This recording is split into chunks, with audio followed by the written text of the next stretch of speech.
oyo toujours vivre le bien tifi bilile kamalo bana ebele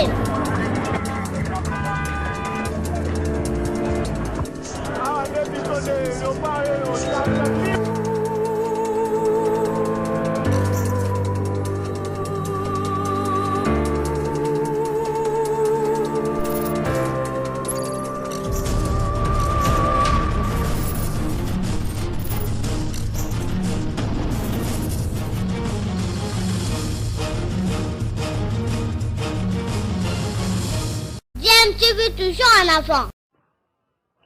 Balandi ya DMTV mbote Nabino tozali na sengo ya koyeba ke bozali ebele o bozali kolanda biso nangonga oyo DMTV bien entendu olingi toujours partager Nabino réflexion sur un sujet d'actualité, politique actualité ezali toujours kaka dominé par cette pandémie maladie à COVID-19 Oyo, ezali continuer à attaquer République démocratique du Congo. Oyo déjà, l'équipe déjà barre, il y a 250 cas confirmés, avec 22 morts. Mais la bonne nouvelle, ezali que tout comité na 23 a guéri, même si jusque là tout yebi kakate protocole minezaki utilisé pour que Batouana bakoka la guérir. Mais autour il y a maladie wana et pas une abisso. Il y a trop de problèmes. Oyo peut-être que Touo Bazali, na équipe on a riposte chapeautée par le docteur professeur Mouyembe, sous évidemment direction, il y a un ministère de la Santé avec le ministre docteur Etienne Longondo. Il y a beaucoup de problèmes, notamment par rapport à la prise en charge, il y a Batouo Bazali déjà malade. Pour ne pas aller trop loin dans les discours, je préfère Nati Kabino, Bolandana, élément Oyo qui vient encore ajouter inquiétude Nabao déjà. Bazala qui est inquiet par rapport à problème de la prise en charge, il y a Bao Bazali déjà qu'on souffre de la maladie, on a tout Bazal soupçonné d'avoir cette maladie qui aurait été déclarée positive dans la maladie. Mais Bolandana, nous, ensuite nous revenons pour une petite analyse Peto pour conclure le son de je rappelle que vous allez dans DMTV, ceux qui ont déjà abonné, merci. Ceux qui ont abonné, pour cliquer, s'abonner, puis cloche pour apparaître à côté, au cliquer, ou on a les pour comme désormais notifié dans la prochaine vidéo pour mettre en ligne.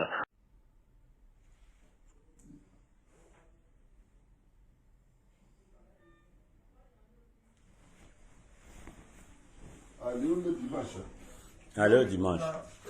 On a filmé là à côté de nous. Donc ça c'est beaucoup mieux. Bon, tu as un cinquantenaire awa, tu as un massa awa, depuis tu vendi. Bon, on a personne qui a soumaki bakis nanganga moko. Donc on a d'autres la bino. Frère, tu as beau. Filmenga. Donc Monsieur Kanda, na sumba ba chloroquine nanga moko. Awa bakisi zate lelo baye lisusu chaque tongo bazoya que non kisi nano était ekoya après ekoya eboy to la réunion tous les jours bazoya kandengwana bino bomongoni même ba fiche ba malade lakisa fiche ba malade izate bakona ba papier na bango bazokoma elo batu kombo melaki nini ezozanga tosali ba plainte topesi eloko ezozanga ba chloroquine ezozanga boye bakokende bamusu équipe musu ekoya eza quand même musique oh tokopesa bakisi bika bakisi ezoya kaka ndenge tout le temps tovandi na biso awa donc eza teke no tozobela soki ndeni depuis nga personnellement depuis ça fait plus d'une semaine depuis napesa bakende osala baexamen ya na INRB suite eza te lobby tose révoltaki biso tout bato ya ministère de la santé bachange bango indien oyo na minute oyo nazokende kolakisa bino nde bakangi kadena libanda donc awa nazofungola ba fenêtre porte eza bloqué babloqué ba porte nyonso oyo donc toza confiné moye to respirer eza te respiration eza te bakangi ba fenêtre wana batie ba vis donc ezo respirer te bino mo bomoni ba condition toza nango toza na ba masque na biso awa bon ba masque mibale dans la France masque na biso comme on a Paul il y a banda na Norvège nga pe na banda na France depuis toye wana toza na santé eza teke no corona nde bazodramatize wana bopesa biso ke tozobela corona bopesa biso kasi baresultat depuis wana tovandi kaka ndenge wana donc ngai nazwaki des résolutions demain lobi nazobima na ngai nazokende donc j'en ai marre eza teke tozobela zola ngani moko bono bakisi botala bakisi awo eza te bazokatela motu comprimé moko bapesa ye ya chloroquine ole bopesa baplaquette motu alanda cure na ye pendant 8 jours ne balobi non musique bazoki expliquer biso donc on en a marre na biloko ndenge wana c'est comme si biso toyaki awo eza cop nga personnellement ndenge nazomona poste indien oyo ezaki marché na ye te ezaki marché ya ministère ya nani bale bachanger baéquipe tout ça trop de complications on ne comprend rien bamasa nanga lobi totombokaki tobimaki libanda bamosusu bakei epuis babengi bango bazongi biso moko toyaki la bonne foi na biso ye tamosusu bandeko yoka fièvre abi tokende basananga baexamen eza teke no tobande kobela non ezaki bonne foi moto na moto azosanti tamosusu bien te abi nakende nano basananga batest wana ndomona toyaki moto na moto ake na banani tokomi kuna nga na personnellement nakende na clinique na ngaliema balobi place eza te abi kende na vijana nakomi mpe na vijana kuna na beta 3 jours sans kisa nini nasomi nga moko kisa kosokoso nazomela kisi na kisi ko bien mais baye kobenga na telefone o oza positif baye kotika ngai awa depuis batika ngai awa chloroquine ezalaki te rien du tout je peux acheter de mes propres frais $150 puisque chloroquine 10 comprimés ezali na $30 nde wana omoni toza déjà fatigué nga mpe naza fatigué na kovanda na bacondition boye toilette ezaki bouché basali ezaki te tout ça bino momoni kaka lexa frère lexa nde bakomi kopesa biso bamai bakomi kopesa mwa biloko na bango ya kolia avant to ezalaki te moi personnellement lobi lobi soki chloroquine eza esusu te allez qu'est-ce que moi je sors aye kose confine nanga na ndenge nanga wangana nazopesa bino nazolancer daja nani lobi soki namoni bachloroquine te je sors bon nazolakisa bino cinquantenaire yango oui nazolakisa bino partout ozomona awa bamalade mosusu bazali awa donc kuna toza 4 awa toza na bamalade mosusu baza 3 yekoba mosusu babimi mosusu bazali awa baza 3 baza bamaster na biso tout ça na monsieur l'abbé aza wana na frère na biso mosusu ye donc eza teke toza na maladie moko boye ya danger soki ndenge nini ozo comprendre bon tala banani nyonso eza fermé to batie bavis tout c'est fermé donc ventilation eza te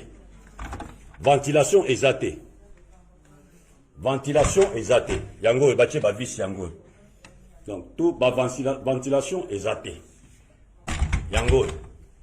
donc moyen to respirer eza te aération eza te. Bon, vous vous imaginez dans quelles conditions nous passons. Donc, on y a ce besoin de yango. Donc, yangwana, lobby, gaï, personnellement, la kobima. Ça ne sert pas, tout ça étouffé. Tout ça étouffé, bisous, nous sommes. Ma fenêtre, n'a bisous, nous yango. Bon, au moins, ils ont bloqué. Ils ont bloqué. Yango baké ba vis moya ko fongola ezate oh moya ko fongola fenêtre ezate donc ventilation ezate na kacha na awa omona donc yango na sali vidéo oyo na ko balancer yango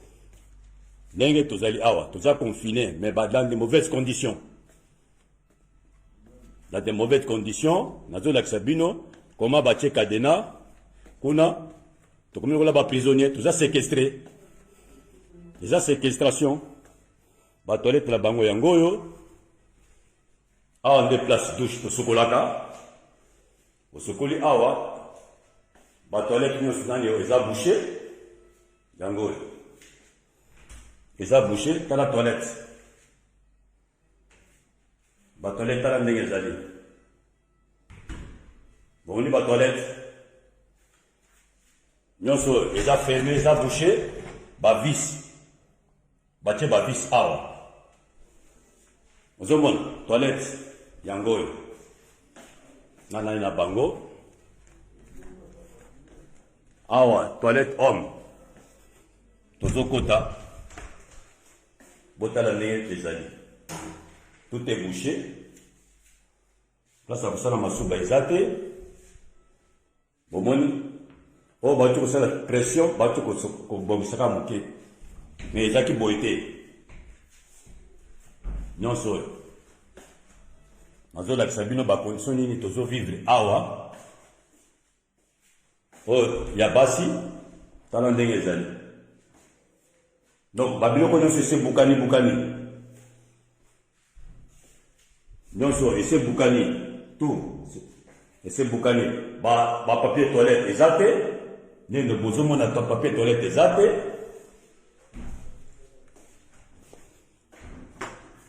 oyo eza porte bablokaki biso porte oyo bakangaki yango biso topousse tokasaki yango oyo ezalaki bloqué oyo bafenêtre tout c'est fermé batia bavis mulunge tozoka mulunge awa tout bozomona bafenêtre nyonso eza vissé bafenêtre nyonso eza vissé tout est vissé donc okofunga la fenêtre oyo te nyonso oyo nyonso kobanda ti kuna na suka nani tozokende boye tokoma ti na suka kuna bomona bino moko tout est vissé donc aération eza te donc nazokende nazolakisa bino aération eza te il n'y a pas d'aération donc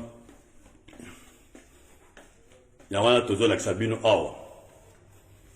awa siko nde sorti na biso mais tala batia cadena batia chaîne yango oyo bomoni chaîne yango oyo batie cadena libanda moye tobima eza te donc nde omoni bacondition batie biso c'est comme si tozala kati ya prison donc nalakisi bino bacondition nini tozovivre awa donc lobi lundi biso tokobima awa tozobima awa tokende pas ministre ya santé pour nalakisa comment tozovivre bacondition oyo on en a marre on n'est pas des prisonniers bapesa biso baresultat balingi kopesa baresultat te bon nayebi te soki eza makambo nini on ne comprend rien ozomona bamédecin bazoya nayebi eloko bazoya kosala te bazozwa biso depuis ntongo ata bazwi batension eloko moko te bakoyaka bazwi soka baplainte oliaki osalaki nini et c'est tout donc awa esika bamasa nanga oyo mbeto nanga nazali donc na présente bino ndenge tozopase bacondition awa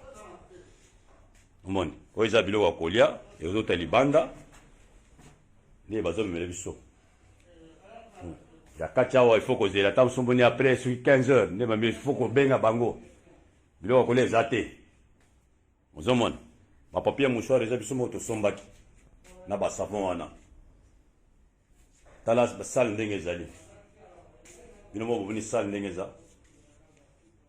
bomoni sale ndenge ezali alors bazotia biso na bacondition moko anormal donc yango wana omoni nasali video oyo soki lobi tobimi tolongwe bato baloba te non bato wana basere non eza révolte te puisque lobi toyei tokende kaka ndenge wana bamosusu bakendaki baye kozonga bafaire comprendre biso mais je vois pas que non bacondition eza bien te donc brièvement parlant c'est ce que je fais comme vidéo je vais balancer ça pour partager natiala kosala vidéo te toute ma vie donc première fois nasala vidéo toza na Kinshasa na hôpital centenaire wana eza indien moko ye moto akanga biso nani wana chaîne wana azwi kadena akangi il ne veut rien savoir il paraît que indien wana abetaka ministre moko ya santé agiflaka il y a longtemps ozomona nga naza kointerpele baautorité batutu Nous sommes des Congolais, on ne peut pas être maltraité comme ça. On n'est pas d'accord. Bon, on a fait ce message, vous partagez la vidéo, vous m'avez abonné sur tout ça, corona, mais bon, corona, du tout, c'est la beauté. Vous avez une maladie, au moins, des conditions, des symptômes. Nous avons tout ça qui affiché des symptômes en côté. On a une vidéo. Donc, vous partagez yango, Bon, nakati. Voilà, donc, Boti Kolandawana, Tozali na kati ya hôpital, il y a un cinquantenaire, et pas il puis Bomoni que Tozali na chambre moko avec plusieurs lits, au Tomoni Bandeko Ebele, Baza Yakolala Nambetuana, mais moko, Azali filmé, probablement par Mouninga Naye, mais Azali ko expliquer tout ce que Bazali ko passé, et Bangonio Sondinga Bazali wana pratiquement, Azali, Congolais, ou Yaki, certainement en vacances, parce que Baoutaki na Mikili. Il y a photo et probablement déjà parti aéroport soit Strasa qui nous est là la bangonde bon bakenda qui va soupçonner qui bangon na maladie ils auraient été testés positifs mais mi bangon na cinquantenaire où il faut wapi basali au moins 2 semaines mais